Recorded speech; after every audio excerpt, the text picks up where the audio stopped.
नमस्कार मु सत्यनारायण बेहेरा आपण मानक SN Behera Odia YouTube channel को स्वागत करुच्ची।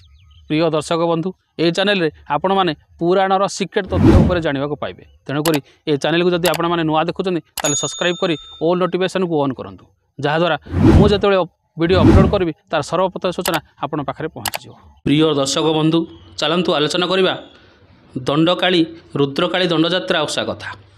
ये ओषा आरंभ में प्रथमे किए किए एथिरे अंशग्रहण करथिले। प्रथमे कतृ महामुनि ठारू अभिशाप पाइथिबा 13 देवपुत्र हेले मारीचि, पुलह, पुलस्स, कुत्र, अंगिरा, जयंत, पाकशास्त्री, सुवत्स, सुरसेन, गांधर्वसेन, नल, कुबेर और मणिभद्र। यही 13 देवपुत्र प्रथमे दंडकाली ओषा स्वयं ईश्वर ठारे मिसी आरंभ कले, किंतु 13 दिन व्रत को 12 दिन से माने भग्न करदे। पुणी से 13 देवपुत्र को महादेव और पार्वती आदेश 13 ऋषिपुत्र हो मर्त्यमंडल जन्म हेले। आपण माने दंडयात्रा शुणिथिबे, हे ऋषिपुत्रे कलकी सेवा पाइल कि बर, यही सेवा छाड़ी अन्य सेवा कर।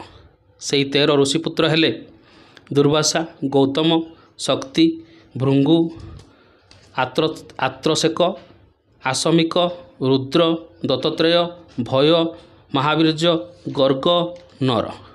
यही 13 ऋषिपुत्रे पुणी शिव शिवांक अभिशाप पाई पुणी 13 नीचपुत्र हो जन्म हेले, नीचकूल जन्म हेले, यथा शबर, सौरा, पाण, हाड़ी, बाउरा, डम्ब, केला, कैवर्त, रजक, मुंडा, कंदकूल जन्म हो 13 भुक्ता हो रुद्रकाली दंडयात्रा ओषा कले।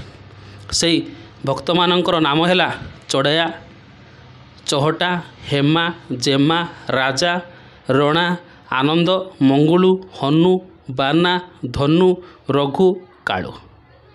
प्रिय दर्शक बंधु एथिला सर्वप्रथमे दंडयात्रा आरंभ में अंशग्रहण करथिबा महान भक्त मानकर नाम।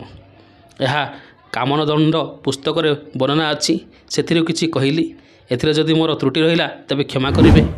ये चैनल को जदि आपण मैंने नुआ देखुं ताले सब्सक्राइब करी ऑल नोटिफिकेशन को ऑन करूँ, कारण ये चैनल पुराणर गुप्त तथ्य विषय जानवा पाइबे। ये वीडियो को गोटे लाइक करूँ और निज सांगसाथी में शेयर करूँ। शेष पर्यंत देखिथिबारु धन्यवाद। रहुची नमस्कार। ओम नमः शिवाय।